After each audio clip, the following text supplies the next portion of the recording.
Good afternoon. I'm so glad so many people were able to attend, and I tell you, our speaker is fascinating. I did not know that much about bees, and I've learned so much in the short time we have visited.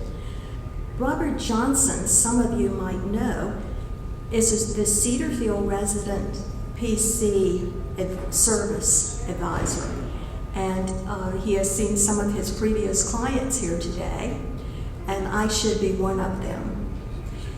This beekeeping was a hobby for Mr. Johnson when he retired. It's something that he experienced as a boy, borrowing sugar from a fellow beekeeper that lived close to his home as a child. Didn't tell me a story about getting stung, but he's had a love for it for quite a while, and he's fascinating. I know that you're going to enjoy it. Mr. Johnson.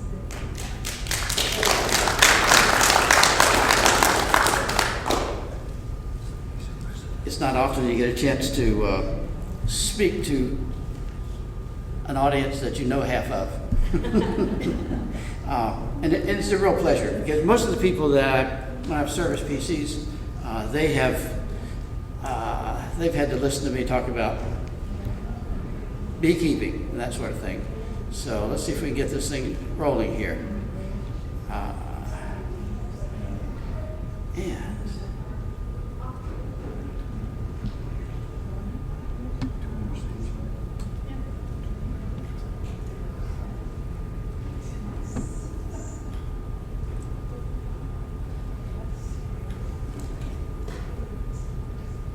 And I'm going to do this in parts, and I'm going to spend some time in front of this machine just going through different slides, and I'm going to do other things up here to kind of demonstrate, because I have a full pack of bees here.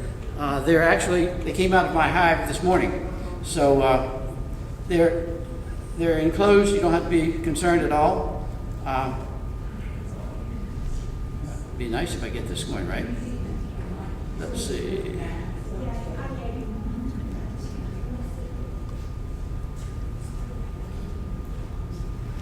Give you a little information about myself. That I spent 31 years with IBM and Siemens, retired in 1999.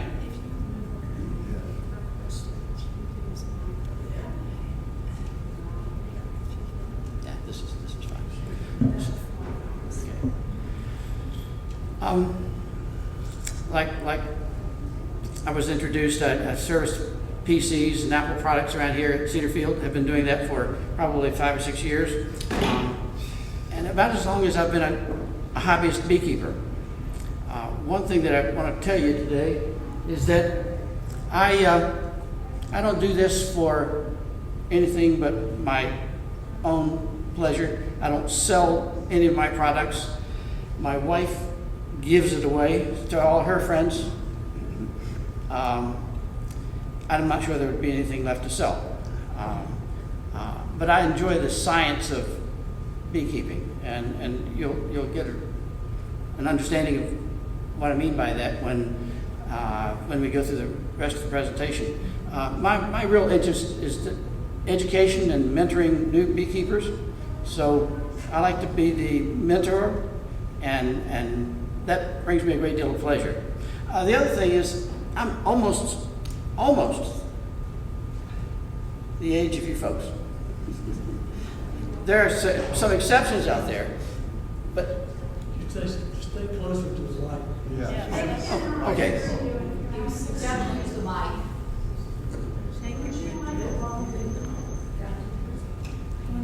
No, I'll just take this.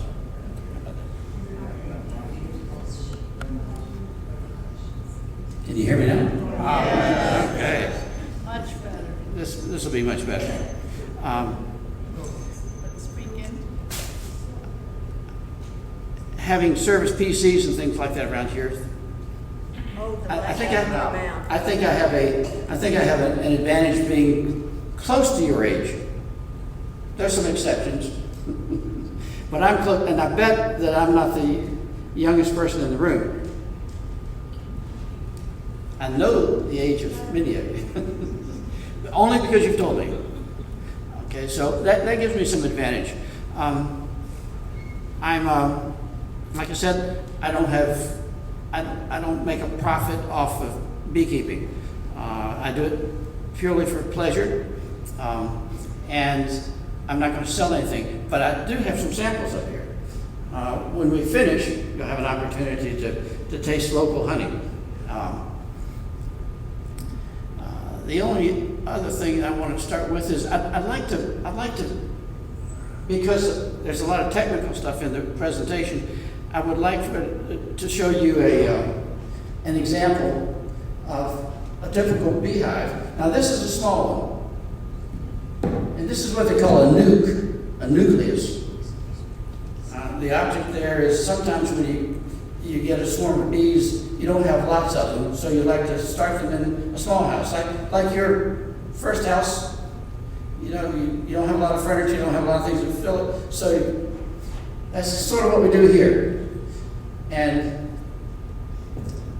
this lower section, these are called supers. This lower section here, this is where the brood, the young bees, they start off as an egg, and then they go to a larva stage, and then a pupa stage, and then they become adult bees and move out and do other things.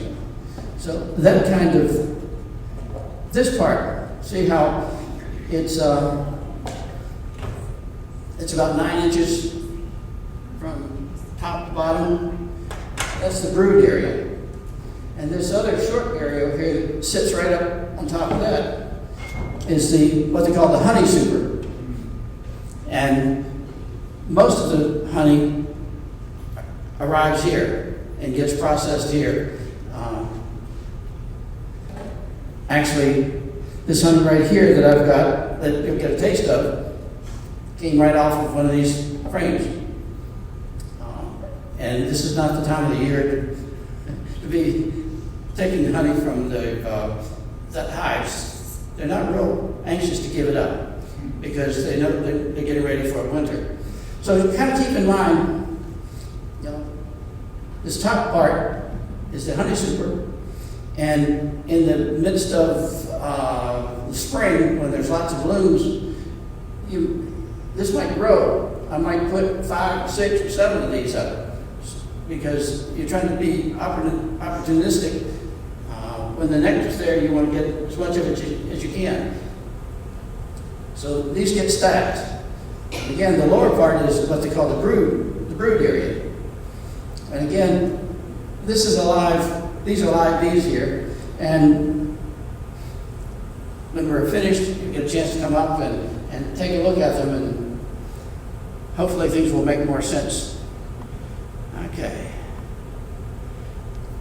A couple of things I'd like to talk about and kind of put these in sections. The impact of honeybees on the U.S. economy. Where there's money involved, there's interest. And then I'd like to take you to the life inside the hive, and then the section called life outside the hive, and then swarming. The swarming is the way they duplicate themselves. And then I'd like to talk to you a little bit about the destructors, and those are the things that interfere with a bee's life. I'm going to let you kind of read this. Look at the numbers on this. It says, it is estimated that in North America, around 30% of the food humans consume is produced from bee-pollinated plant life. That's a bunch.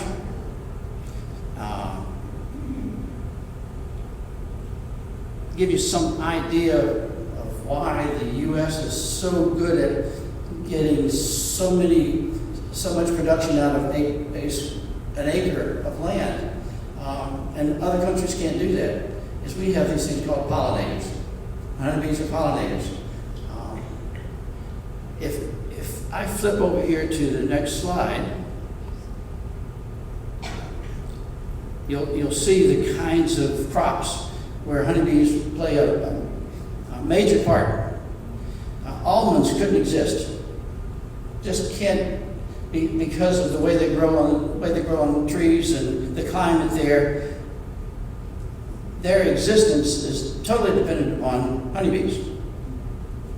And if you come down here, and I have highlighted in yellow those crops that are in the Virginia area. You know, we have apples, we have blueberries, peaches, cotton, soybean, peanuts, and these are just the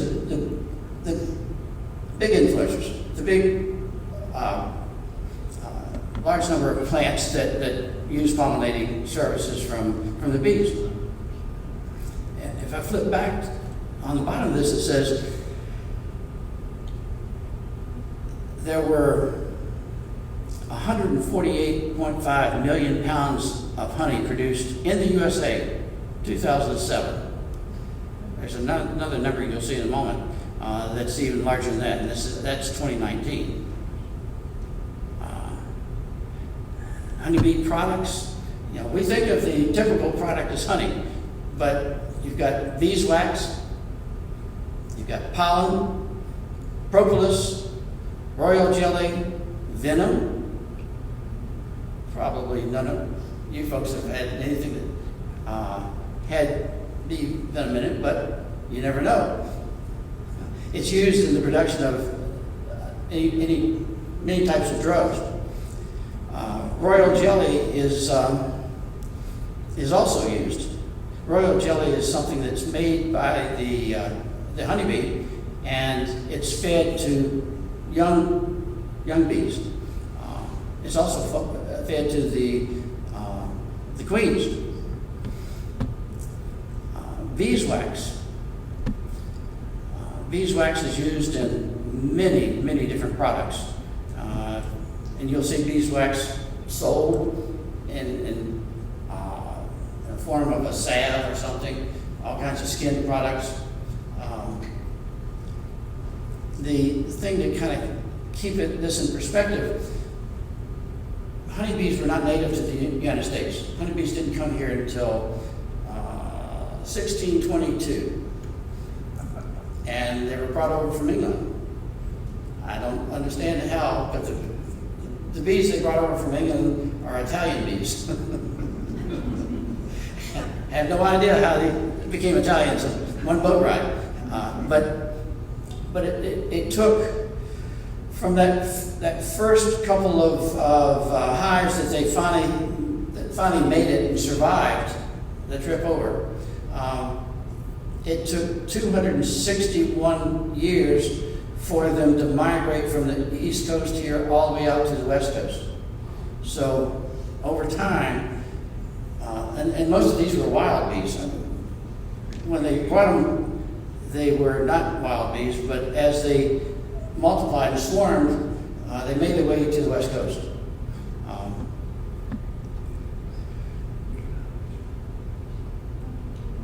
Talk to you a little bit about the life inside the hive, and one reason I wanted to show you what a hive looks like. This brood area right here houses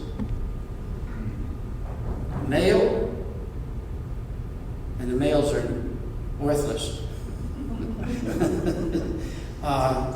And the queens and the worker. It's not unusual for a typical hive to have upwards of 30, 40, 50, 60,000 bees. But that's at the prime time of the year. That's when there's lots of nectar available. So you don't start out the winter with that. You start out the spring with baby bees that grow into maturity and are available right at the time the flowers are available. You have, I'm going to start with the workers because the workers are the most prevalent. You know, a worker bee basically does all the work. Does the collecting, does the babysitting for the young bees, feeds the queen, cleans up, protects the hive, stings people like me when I go in and try to take honey from them. And the last part of their life is foraging. So how many people know how long a bee lives? Anybody want to guess? 5 to 7 weeks. It's on your slide. Yeah, it says down here 5 to 7 weeks. There are exceptions to that. The Queen is an exception to that. But they work themselves to death. They truly do. And they have different purposes, and we'll talk about those purposes. The Queen, everyone says the Queen, like she is the most important, and she absolutely is the most important. If bees only live 5 to 7 weeks, then after she's been there for a year, every bee in there, in that hive, is, regardless of their origin, where they came from, they're all siblings. They're all children of that queen. So one queen is very important. But she does not necessarily make a lot of decisions. She just does the work of raising young, laying eggs, and that's her primary purpose. Then comes the drone. The drone is absolutely worthless. He does no work. Sound familiar? he does no work whatsoever. He just comes in, and he doesn't even care if he comes back to his own home hive. He has one purpose in life, and that is to fertilize the queen, and he only gets one opportunity for that, and once that happens, he falls over and dies.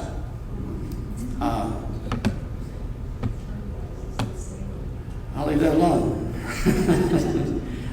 But his purpose is to mate with the queen, and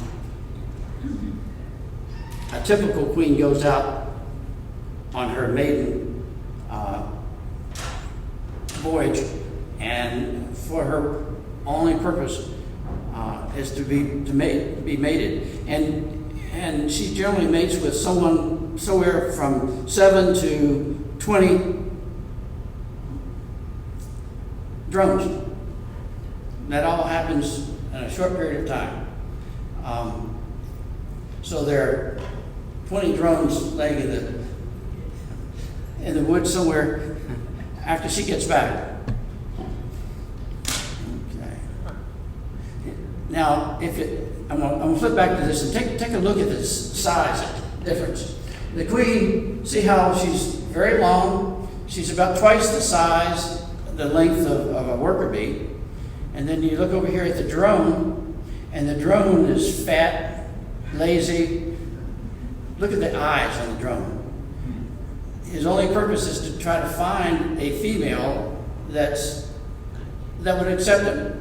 So when he's flying, he's got the best vision of anything you've ever seen. And the workers are the smallest of the bees, but the most numbers. Again, in a hive the size of this, you could have 30,000. All the workers are females. Sound familiar? Here's looking right at the a blown up version. You can see the let's see here. I think I've got.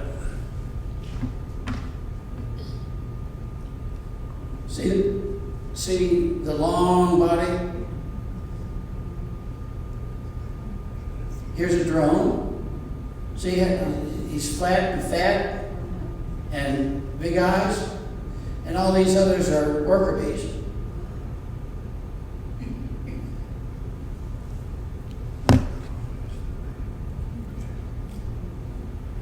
This will give you another chance to look at them, a little more spread out.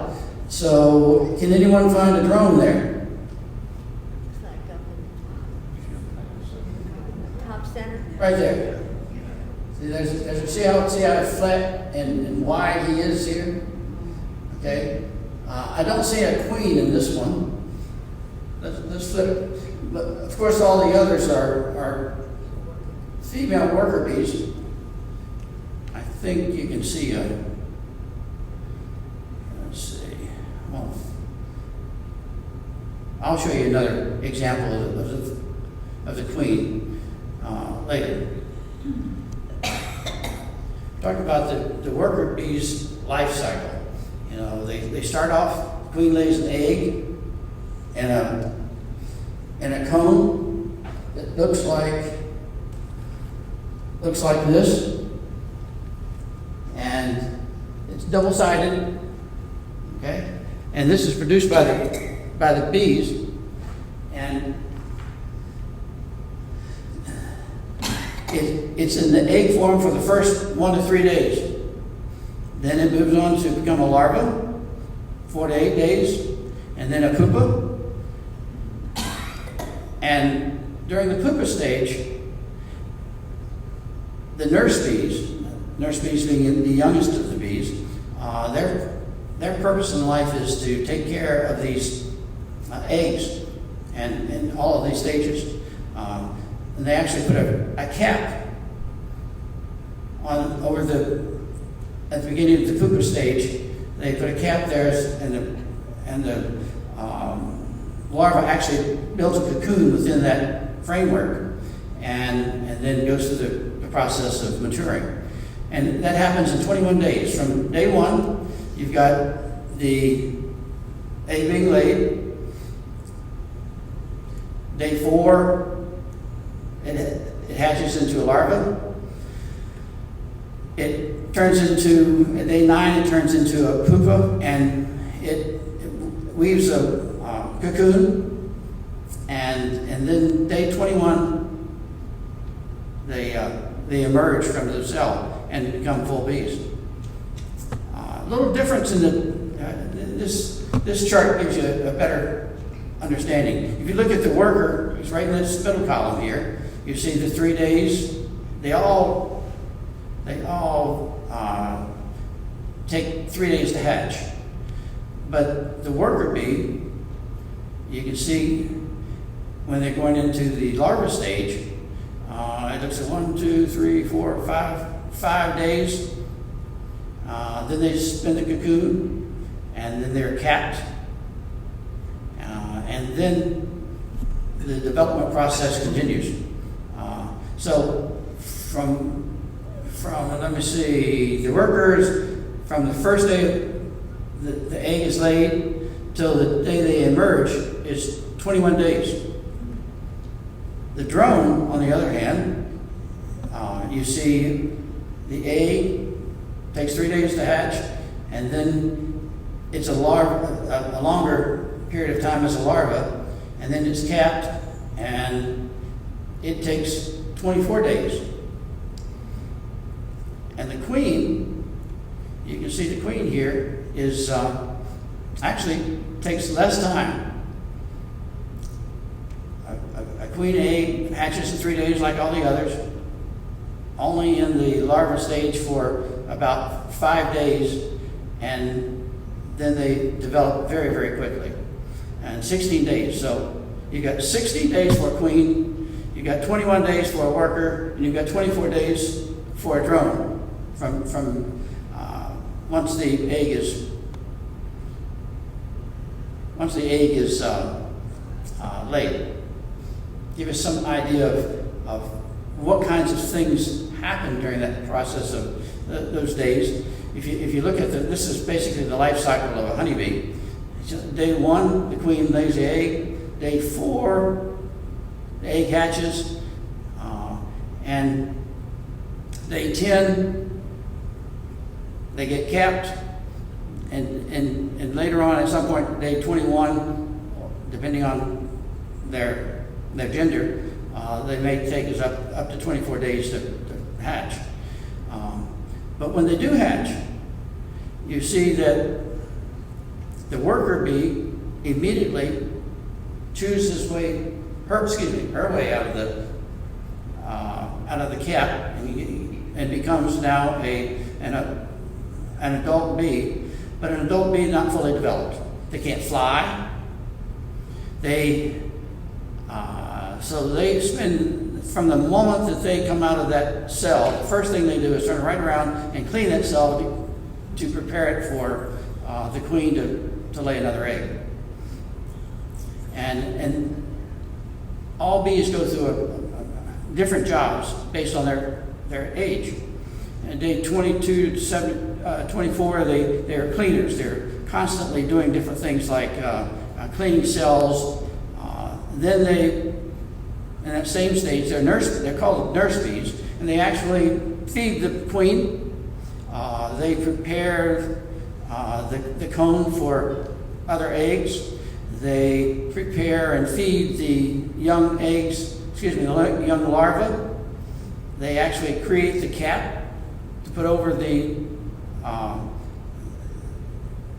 larva during the pupa stage, and then they finally get to a point that they go through being a guard. They go through finally getting to a place where they're the forager, and that's where they wear themselves out, because it's not uncommon for them to fly out of the hive, and they start off going short distances, and after they take those short distances, they have a tendency to start going a little further each day, and they build up an understanding of how to get back to the hive. It's interesting that if I take a hive and I move it 6 feet to the left or to the right of where it is, if the bees are out of it, they have a tough time finding it when they come back. It's 6 inches is about as much as you want to move it, and if you want them all to return to their rightful place. So it's I don't know how they do it. No one knows how they do it, but they come back to the same hive entrance. Even if you have 4 or 5 stacked side by side, they come back to the proper hive. There are a number of different types of honeybees. I said the ones that came over from Europe were Italian bees. That's where we started. There are German bees, Pinolias, Buckfast, Caucasian, and Russian. And they all have particular characteristics. Their color and that sort of thing probably people don't give a rip about what color they are. They really do care about gentleness. I like Italian bees. They do not attack me very often unless I do something wrong. And if you look at the different characteristics here, the Italian bee kind of falls in the middle. Honey production, very good. Propolis. You want to know what propolis is? It's that sticky stuff. When you come up here, I'll show you what propolis is. It's used in a lot of medicines as a bonding agent. The wax sometimes is used to, you see the pills that the doctor says, well, take it, don't chew it, and don't leave it in your mouth very long, swallow it. The wax is often a component of that covering that keeps it from dissolving in your mouth. Gives you a little time to get it through the system so you don't have to taste it. But again, the Italian bee is the most prevalent. When you look at a frame, you see right there. You see where the honey is and the pollen is, and the open brood. It's a frame. It looks just like this. This is a brood frame, and generally, you'll see on the outside, the bees bring back and put honey right there. They put it very close. Now it's exact same honey that you would eat, except beekeepers leave this honey alone, because this honey is there along with the pollen very close to the eggs. And if you look in here, see the little white dots? Those are actually eggs. And then if you look over here, these are more mature, these have hatched, this is larva. And all these bees right here are what you call nurse bees. They're young. They can't fly yet. So they do all the housework and all the babysitting, and they don't have to go far, because that honey surrounds the brood area. Now, these are sealed. Remember I said they put caps on after the larva gets to a certain stage, they put a cap on it, and then it goes into full maturity. That's what this is. This is a cap. And if you look, I think we might be able to find right here. It looks like a bee has chewed her way out, excuse me. And the nurse bees will come over, clean that up, and get it prepared for the queen to come by again. This is a what they call a good brood frame. It's got all the components that you're looking for. It's got honey, lots of honey. It's got pollen. Pollen is the protein. It's the meat product. And based on what kind of egg it is, if it's going to be a queen bee, they get fed a lot. They mature very fast. It only, what did it say? It took 16 days for a queen to fully develop. Okay, and it takes 24 days for a drone, a male. So they feed her fast. They feed her a lot, and it's called royal jelly.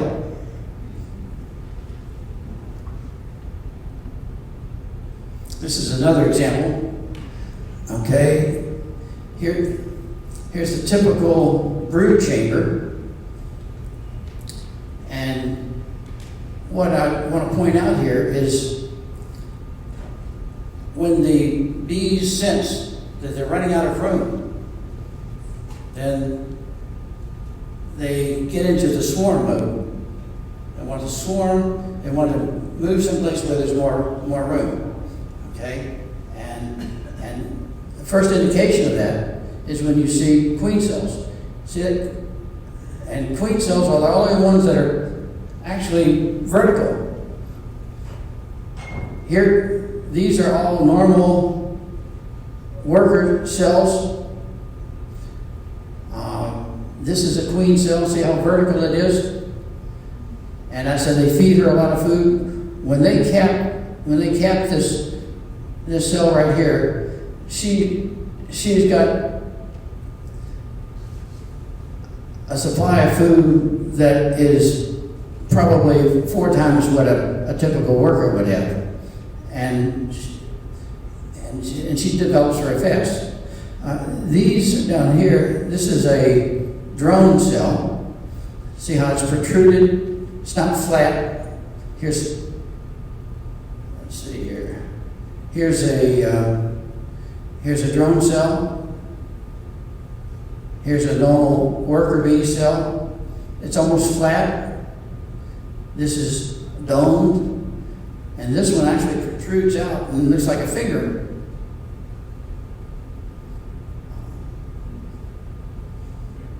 And of course down here you see the little dot, those are new eggs, and then this is larva stage.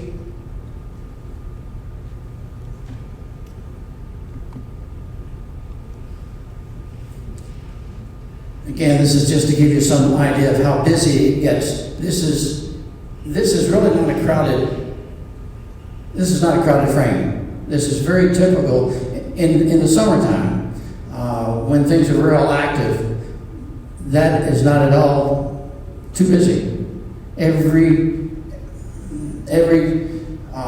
frame has lots of bees on top of it, or bees working the different sections.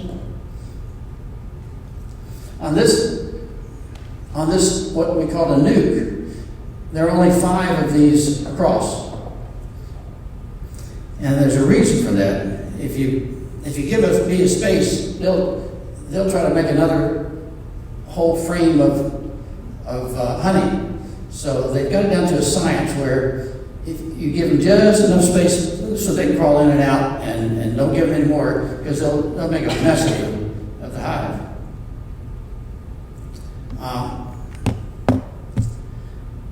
I'm going to let you see what it looks like here. This is a typical hive,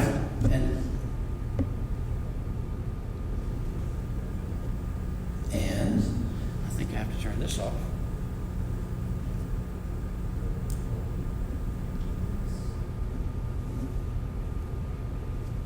Well, it worked before.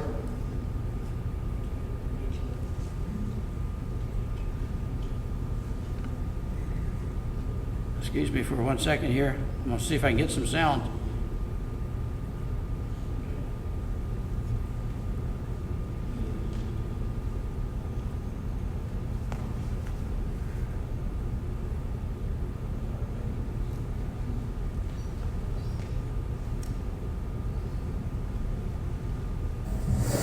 So here we go. We're taking another look inside this observation hive, which is occupied by hygienic varroa-resistant bees. And what you're looking at here on the screen are eggs from it.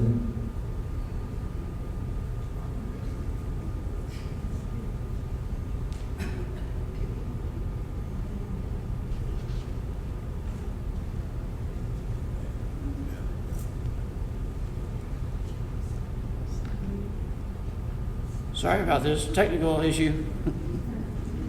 I was hoping you could hear that.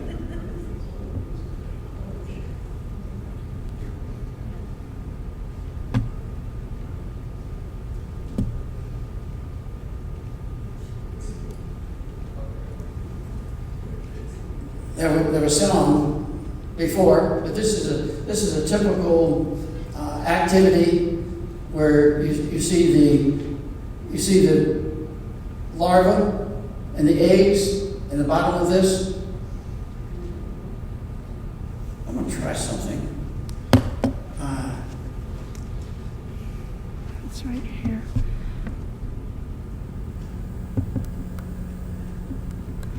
That's the sound right there.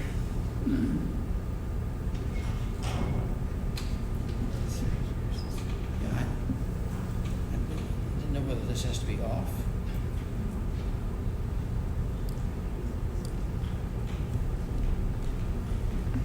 I've got my sound on here.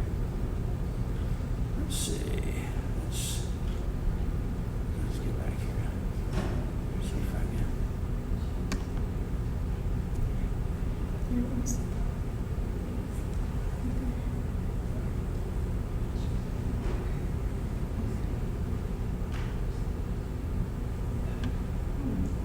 I guess we can. Well,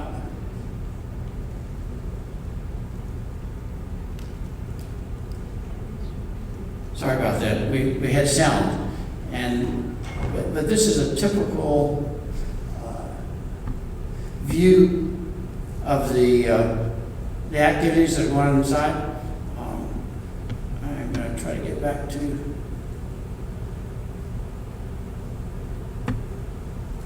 I'm listening to our bees over here.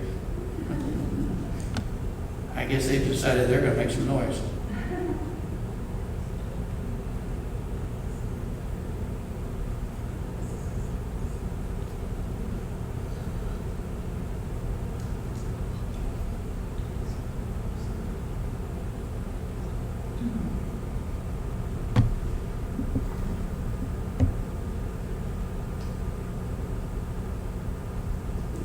Well, there was some narration. I'll just have to step in and be the narrator.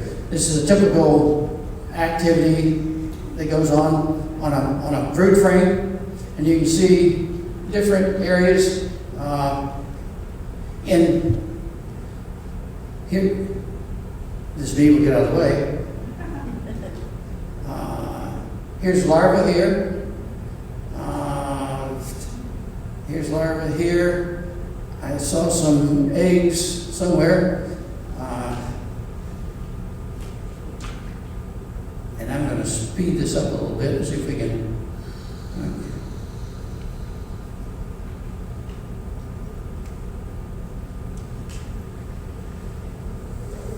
Can you hear that? That's the live bees here. That's what it would sound like if the narrator was speaking. I'm gonna see if I can run through this because without the narration, it's not nearly as interesting. So I'm going to speed it up.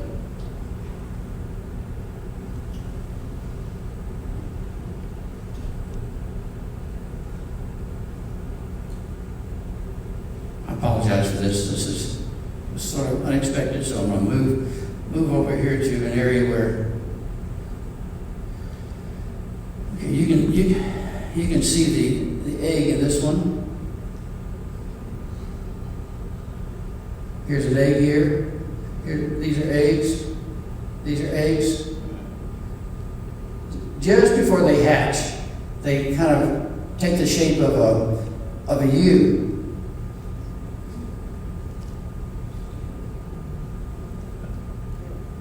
Now here's a larva. These are all larvae. They're hatched eggs. Here's one that's not occupied at the moment. See if I can go through this a little faster here.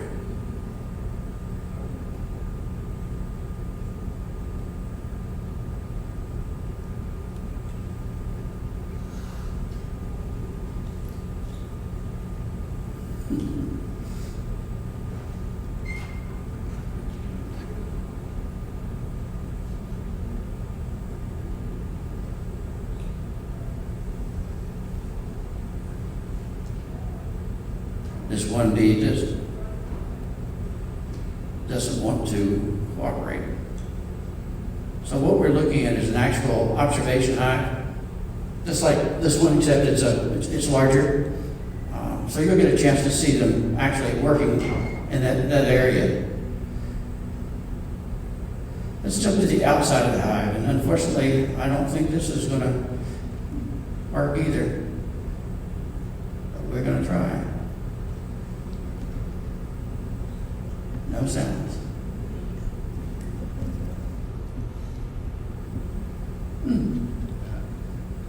This is a worker bee who's out collecting nectar.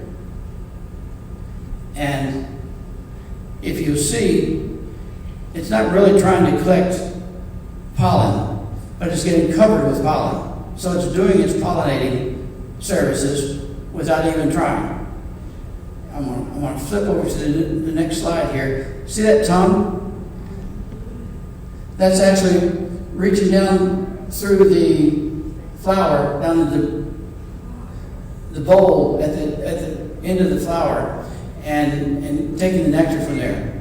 But if I go back to here and show you, in the process of trying to get that nectar, it's picking up all this pollen. So the collection of pollen is really secondary.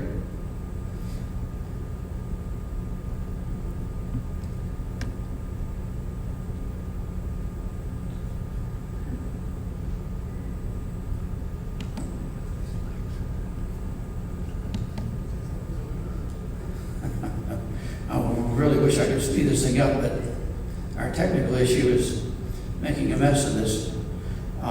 But this single bee here could be visiting, 2,000 flowers a day, and see how fuzzy they are. They collect all that pollen. That is typically the activity of a bee out gathering. He's a gatherer. She's a gatherer.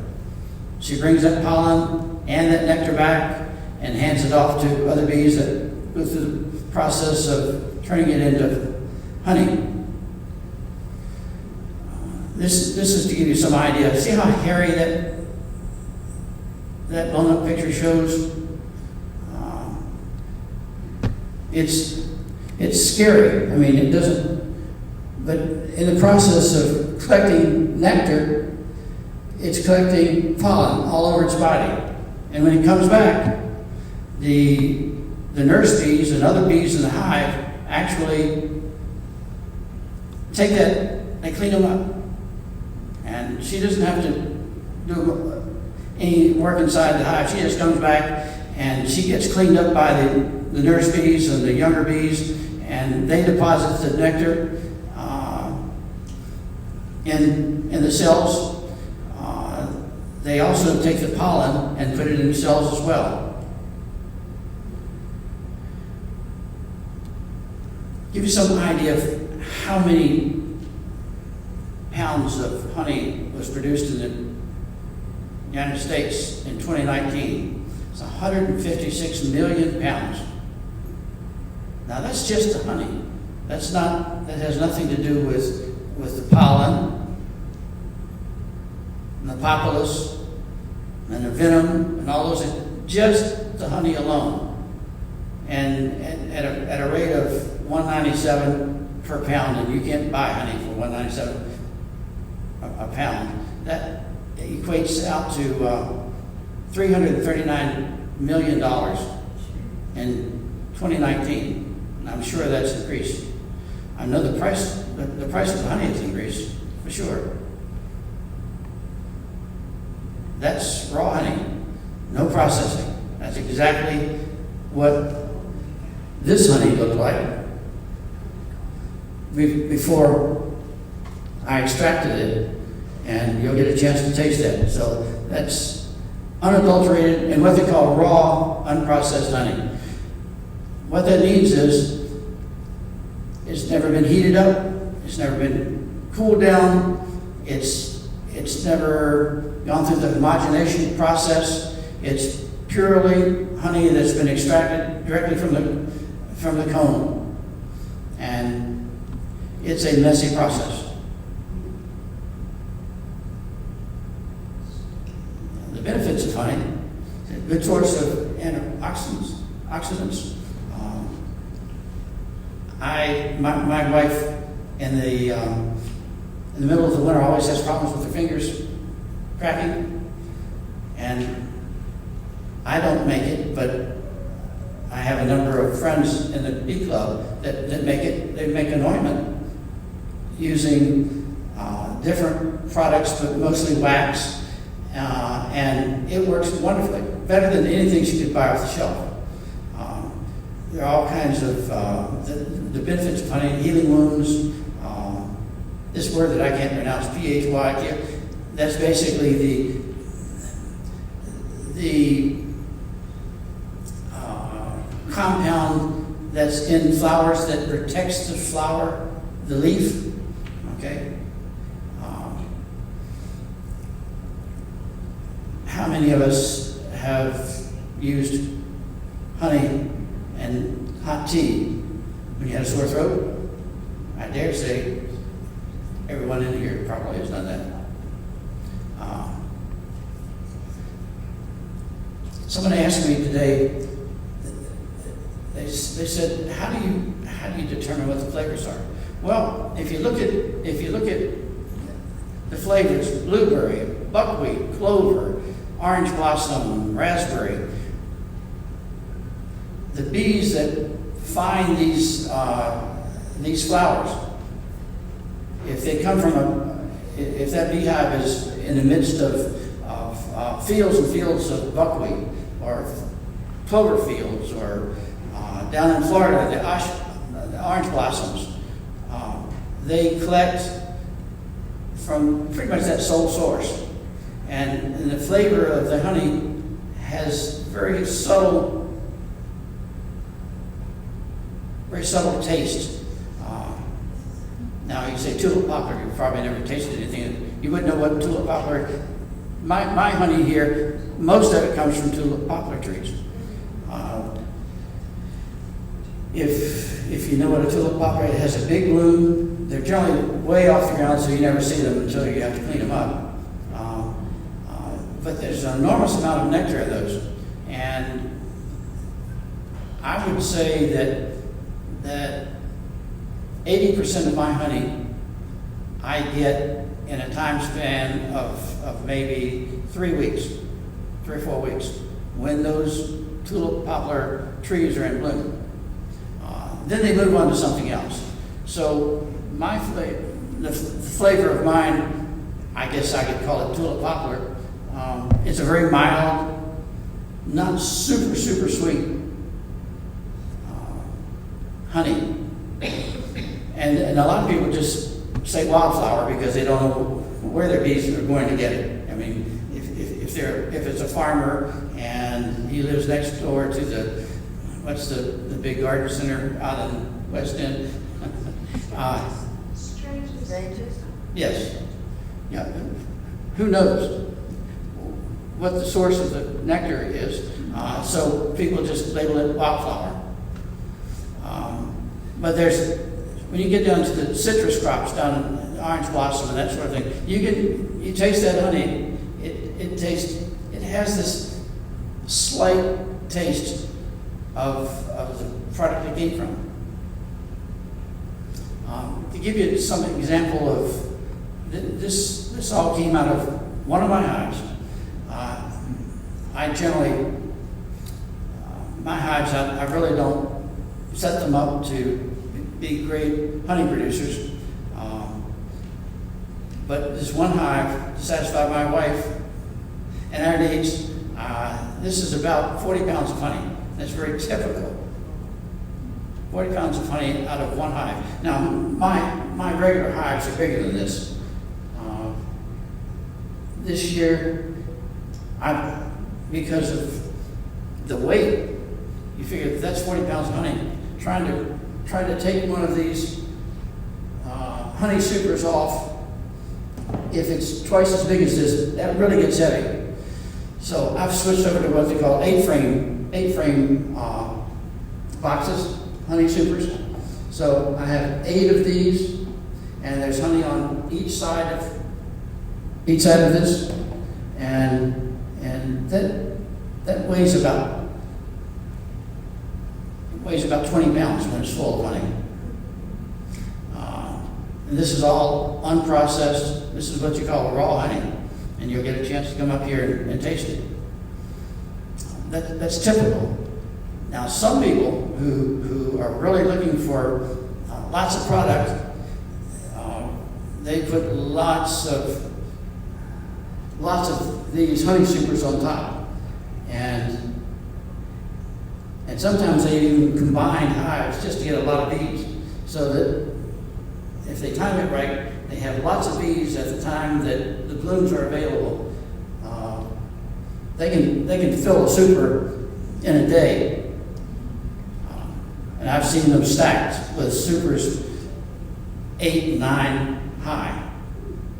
If you're looking at 20 pounds per super, that's a lot of honey.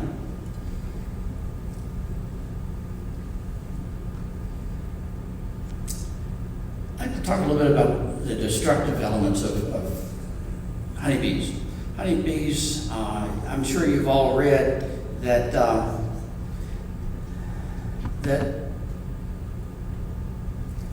hives are declining. The number of bees are declining. That's very true. But more so in terms of wild bees. When I say wild bees, the only difference between a wild bee and my bees at home are that some swarms can't find a place they can't find someone like me who offers them a place to live. So they go to the nearest tree that has a hollow. Unfortunately, there are fewer forests that are mature enough to have big trees with hollows in them. So some of our decline in the number of bees that we have is attributable to that. But you also have diseases that we didn't have 20 years ago. The most prominent of the diseases is varroa mites, and and they actually attach themselves to the bee, and those bees, they suck the blood of those bees.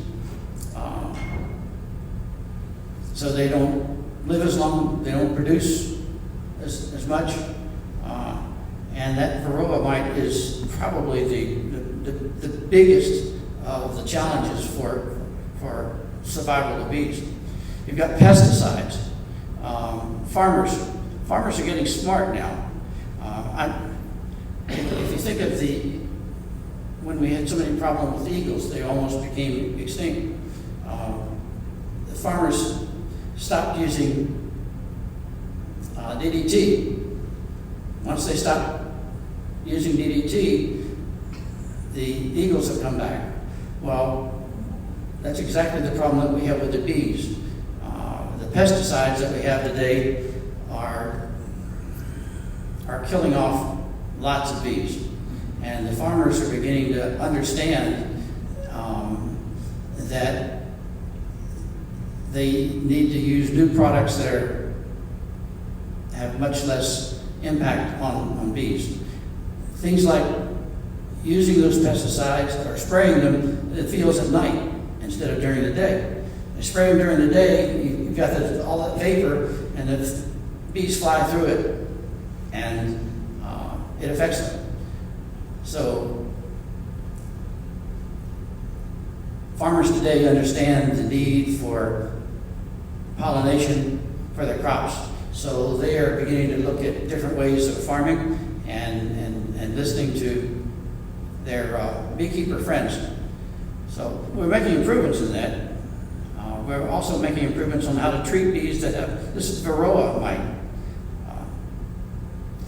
And I said down here with tongue in cheek, one of the most destructive things is new beekeepers. You don't become a beekeeper without killing a lot of bees. I mean, you do things wrong. You don't know that you're doing them until you've lost a couple of hives, and then you begin to understand the timing of when you have to do certain things to improve the possibility that that's going to be a thriving hive.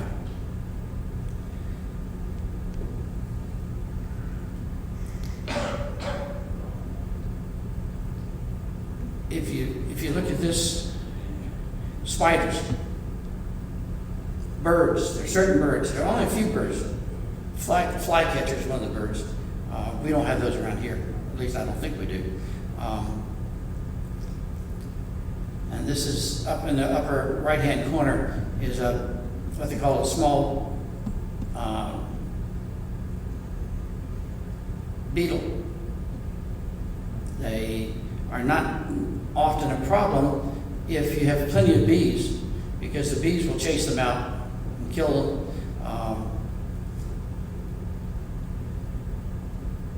But if you have a weak hive, the bees can't keep up with them. If you look down the lower right-hand side, this is what a varroa mite looks like, and I mean you can actually see them. That's attached to a larva, so that poor bee doesn't have a chance. By the time it becomes an adult bee, this thing's been attached to it, and it'll never live a full life. It won't be as productive, and unfortunately, it's hosted this varroa mite for its lifetime. This is one that I'm sure you've heard a lot about, the Asian giant hornet.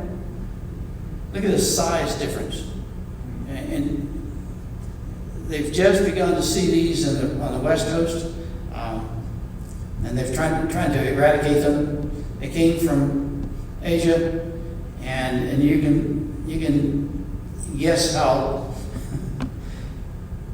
difficult it would be to get rid of those. They are gigantic.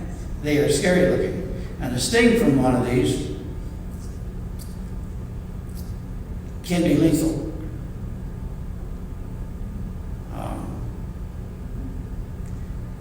If you look at this, we have these in Virginia. A lot of my friends, beekeeper friends that live out in Cumberland, Cartersville, Powhatan. This is a real problem. They have to keep their hives behind an electric fence, and a strong electric fence. It's scary. They don't come back. They take everything with them, they just rip the hives apart, eat all the honey. The bees don't seem to bother them, and then they move on to the next beekeeper. Swarming. Swarming is part of the reproduction process. When a hive senses that it has no more room to raise additional young or to store honey, then they will swarm. And I'm going to give you an example, and unfortunately the sound, you're just going to have to guess. This is the swarming process. Once that hive decides it's going to swarm, the queen lays some eggs that are designated as queen eggs, and just before they develop fully, she takes approximately half of the hive and moves on to someplace else. And sometimes that someplace else is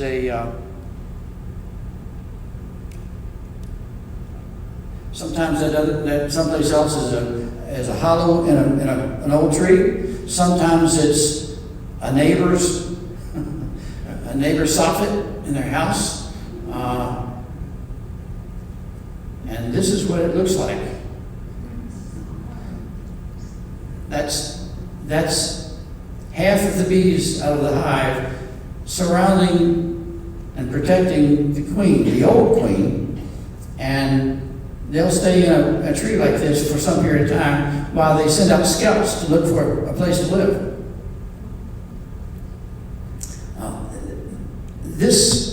The hive on the left there, excuse me, I should call it a hive. The swarm on the left there is actually from one of my hives. And I'll show you how I take care of that. This is called the swarm trap. I have a swarm trap that's built to very exacting specifications, and there's a pheromone, a perfume, if you like, that attracts the bees, and it attracts bees who are swarming. So that earlier hive there on the left, it took me 3 days to convince them to come down and join my trap. Now, to give you some idea, that many bees, if you bought them, you're looking at about $200 to buy 3 pounds of bees. That's about 20,000 bees. And what I do is I put out these traps. And this is the part that I really enjoy. So my one hive became 2 hives. It only becomes 2 hives if I can capture that other one. So in the period of time from late February to early April, that's when most bees decide they're going to swarm. So I always have traps out. I have traps at my house, at my brother's homes. I have traps all over the place. And so most of my bees stay with me. And inside those traps, I have wax. Matter of fact, I have wax because it's ready-made. It's like a prefab house.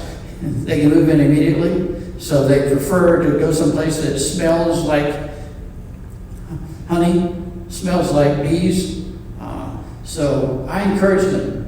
And like I said, it took me 3 days to encourage these bees to come down. Now, I have resorted to things like cutting down trees.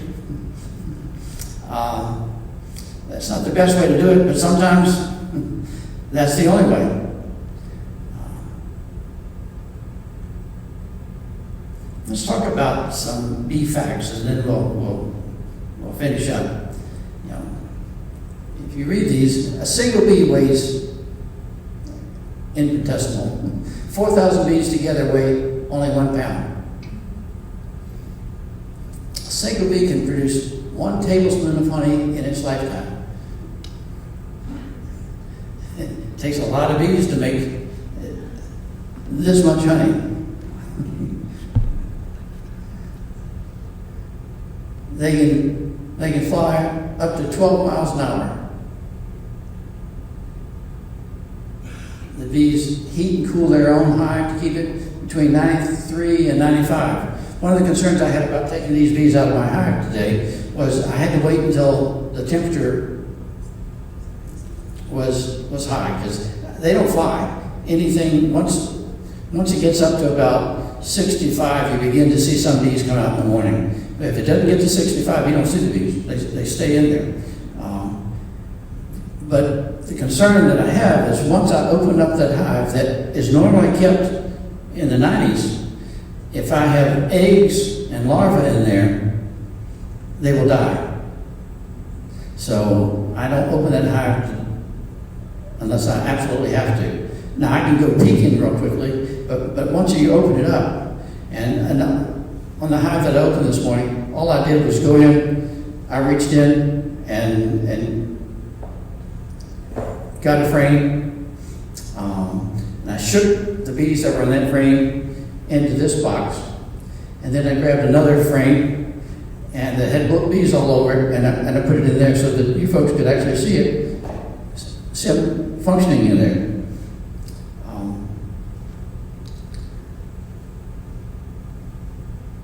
The queen bee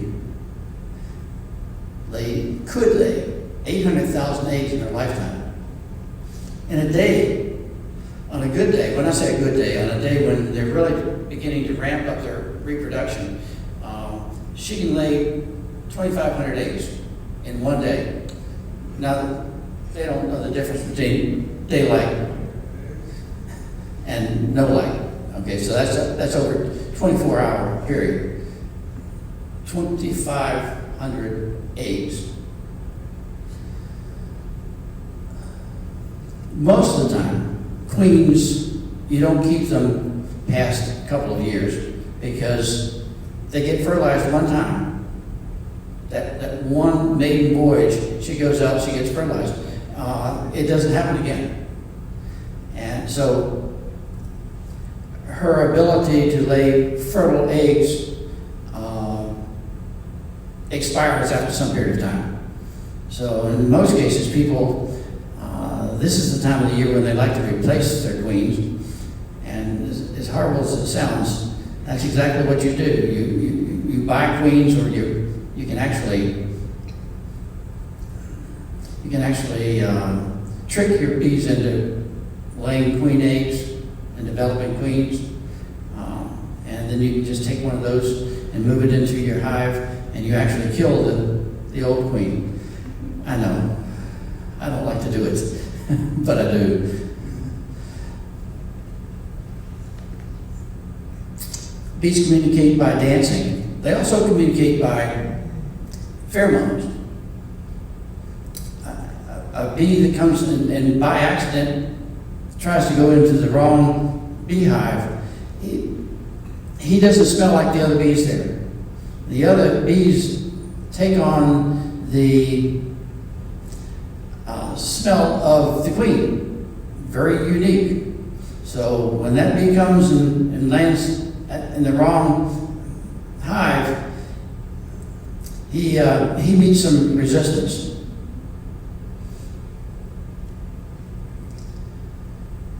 And unfortunately,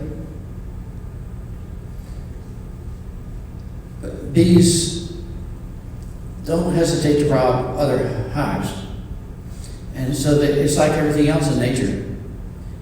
They rob the weakest hives, the ones that can't fight back.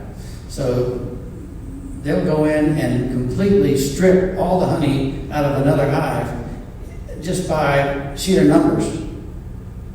And they don't hesitate to do that. Now, bees don't typically rob much in the period of time from when the flowers are blooming, but when we get to that stale part of the year where there's not much nectar available, that's when they start looking for, they got to bring something home. And they don't hesitate to rob.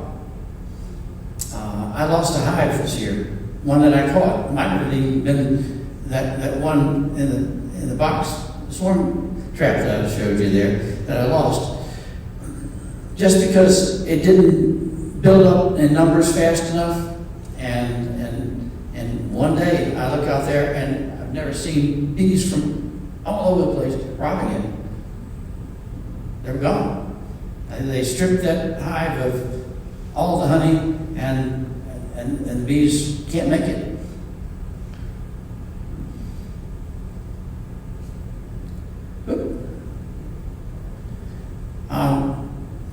Again, here's a picture of a typical frame, and this is a brood frame. And if you look at it, these are drone. See how they have this little cap that's dome shaped? These are young worker bees about to be born. Here's honey. Early on I showed you, and here's some more honey here. And a typical brood frame that's full of eggs will also have some pollen around the outside. The whole idea is keep the food close to the young so that the nurse bees don't have to travel so far to get it and bring it back to the young bees.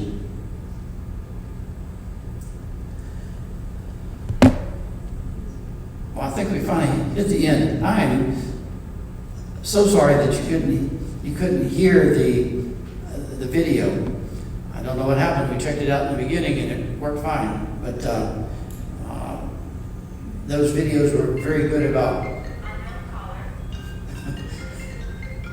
That's not me. Okay. Those videos were very good about showing the activities, and it was narrated on both of the videos that I wanted to show. So you got kind of short-sighted on that one, unfortunately. But I would like for you to come up and take a look at the bees here. Listen to them. I mean, it's amazing the noises they make. I also have some honey up here that you're welcome to. I have clean spoons, so you don't have to worry about being second in line on a spoon. This is from my hive this year. I actually took this honey out of the hives about, I think I took it out in July, end of July. And it's raw honey, no processing whatsoever. It is strained. It's strained. You actually strain it. It takes 24 hours. It moves through that strainer so slowly. But it is pure honey. I think it compares to honey that I've tasted from anywhere. It's great. It's clear. It's got a little amber glow to it. And in my case, it's free. So, any questions? Yes. How do you harvest the honey? How do I Harvest the honey. harvest? Okay, I'll show you. This is a honey frame, and I have an extractor, and an extractor basically spins it. So the first thing I do is, I think I can speak without this. The first thing I do is, this is just what they call foundation, but when there's honey and there's wax on it, I just take what they call a hot knife.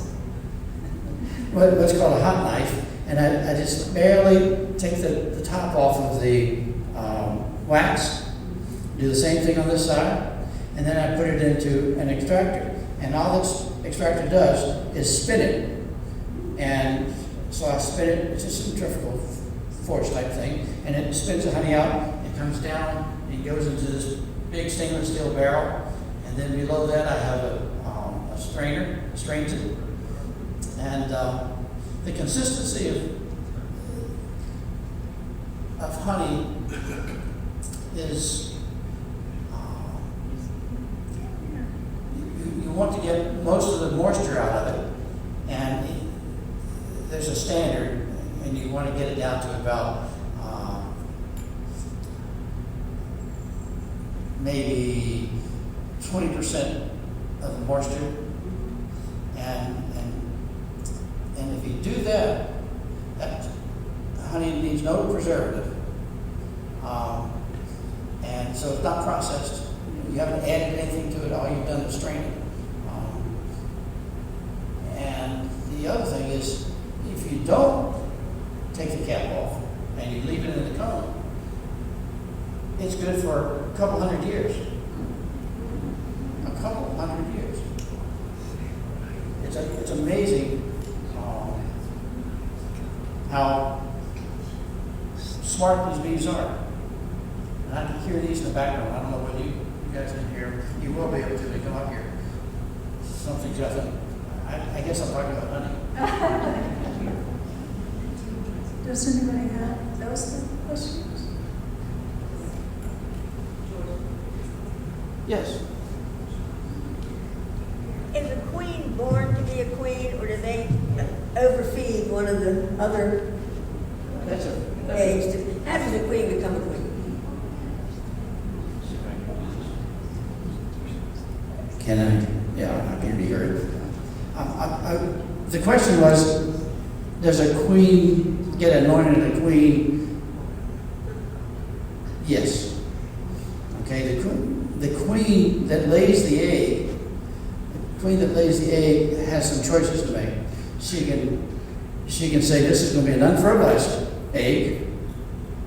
So if it's an unfertilized egg, when it hatches, it's a drone.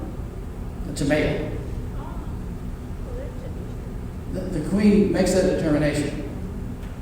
A worker bee is a fertilized egg that the vast majority of eggs that hatch are worker bee eggs. Okay, but the exception to that is the queen. So if a decision has been made, the hive senses that it needs to have a queen because their old queen is running out of gas, then they go into this protective mode, and they actually set these larvae aside, or these eggs aside, and they build a particular big cone. Remember that it looked like a finger? Yeah. Okay, it looked like a little finger. They actually build it and feed those cells royal jelly. They're just wrapped up in this royal jelly, and that's the difference. So that a female worker could have been a queen had the decision been made. Her mom didn't choose her. That's right. Now, I will tell you there's an exception. There's an exception to what I'm telling you about a worker egg or a worker. A worker is a non-fertile female that if something happens to the queen and the hive senses that they can't produce a queen fast enough, sometimes this worker will develop into a full-fledged queen, but she gets the job done, and the eggs are basically worthless. And how do you know that? If you look into a hive, if you have a good queen, you see that she only puts one egg in each cell. And the egg is always all the way down to the very bottom of the cell. If a worker bee lays an egg, her torso is too short to get all the way down into the cell. So they just lay it on the side. But it's just a reactionary thing. The eggs don't mature. It is. But it's interesting. And that's the part that I enjoy. I really enjoy the science of it and the timing of everything. But the saying, you and I were talking earlier, we were talking about the expression works like a busy as a bee. Yeah.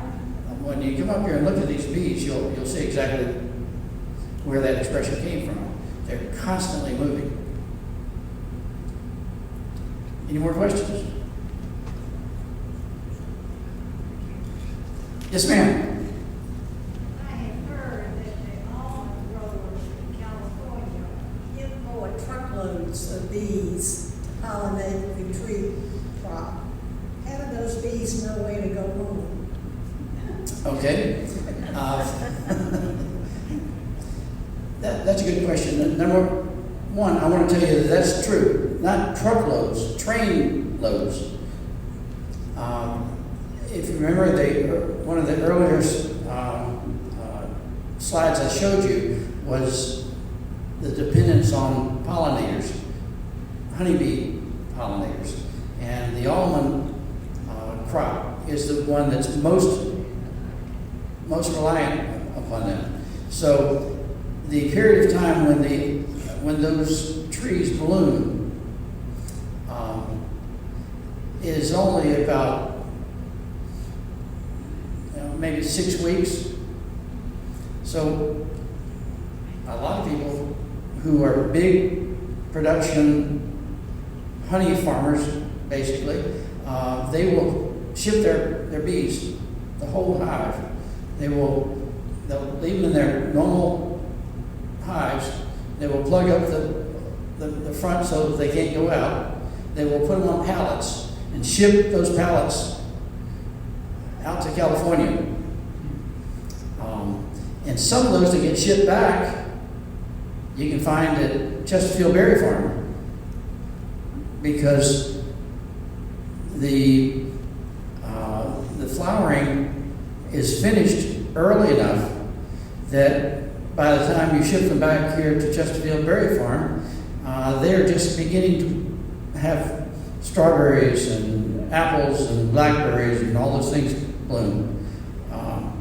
So they're, now let me answer the other part of your question. The other part of your question is, how do they know where to come back?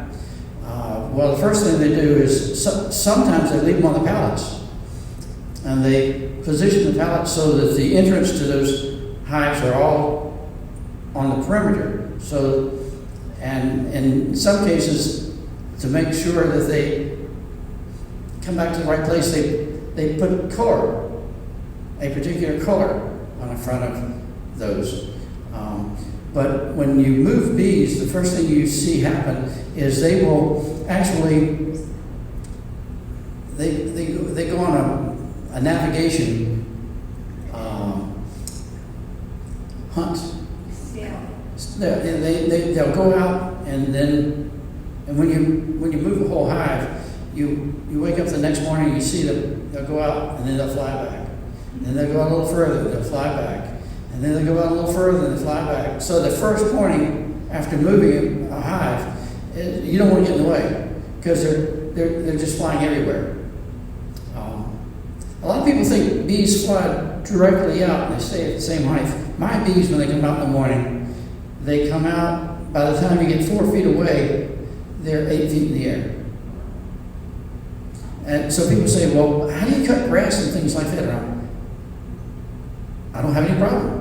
I just stay 4 feet away. This year, I've only been stung 3 times, all in the same event. And I was telling you about robbing. Well, bees are irritable. Bees are real irritable when you get into that area of the climate where the nights are getting cooler, and there's no nectar. The only thing that's blooming right now is goldenrod. You see it when you go down the highways. Goldenrod saves a lot of bees, okay, but that's about the only thing that's blooming now. So they get real touchy. And this event about 3 weeks ago, when I got stung 3 times, the first one hit me in the ear, and I was just out cutting the grass, and I don't know whether I got in its way, but I had noticed that there was possibly some robbing going on, because I noticed a bunch of them kind of gathering around the front of one of the hives. And the worst thing you can do is get stung one time, because they put out a pheromone that says, "I need help. This is the enemy." It took me very little time to get into the house. And I had bees behind me, okay? But this year, 3 times, all in the same event. But most of the time, I never have any problem at all. I go out and even the weed whacker, up close. I try. I do, but not when I'm cutting grass. My neighbors would wonder if they don't already. When I go into my hives, I have regular latex gloves, and I do have a veil, and that works very well. I never get stung. I shouldn't say that word never. I almost never get stung, because I do things like I use smoke. I give them a little smoke that calms them down. Don't ask me why, but it calms them down. And I can go in, as long as I don't catch, when I'm trying to pick up a frame, if I don't catch a bee between my finger and that frame. Now, if I catch a bee between it, it's likely I'm going to get stung. But I've learned, bees don't, I can put my hand in there and move them all around, as long as I don't pinch them. As long as they don't feel like I'm going to harm them. How many of you have seen these pictures of people who had bees all over them? Looks like a beard. Don't get fooled by that. What that is a hive that is swarmed. And bees, when they get ready to swarm, they know they're going to be on the road for 2, 3, 4 days, sometimes even a week, without eating. So they gorge themselves. What happens Thanksgiving?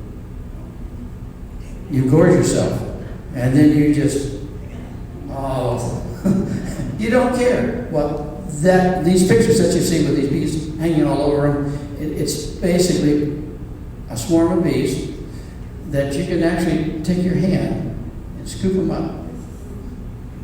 They don't sting. They're just fat and happy. Maybe 4 days down the road, if they haven't found a place to live, I don't think I want to be having them hang all over my body. But they are very, very gentle.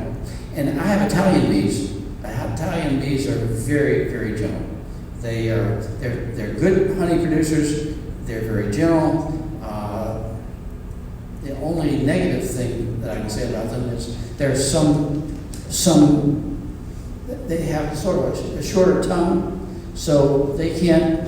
If you take a trumpet type flower, like I have what they call black and blue, and the bees can't get to the nectar, so they pretty much leave that alone. Hummingbirds love it because they've got tongues that are long enough to reach the nectar, but bees don't. Bumblebees do. some of the other insects that are considered pollinators can handle that.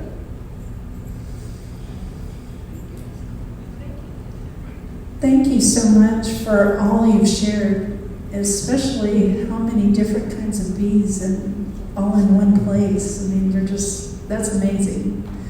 Well, if you come forward, Yeah, if you want to come on. I've got lots of spoons and plenty of honey, and you can get a chance to, while tasting the honey, look at the bees. Actually, this is a honey super, so this is not a brood frame.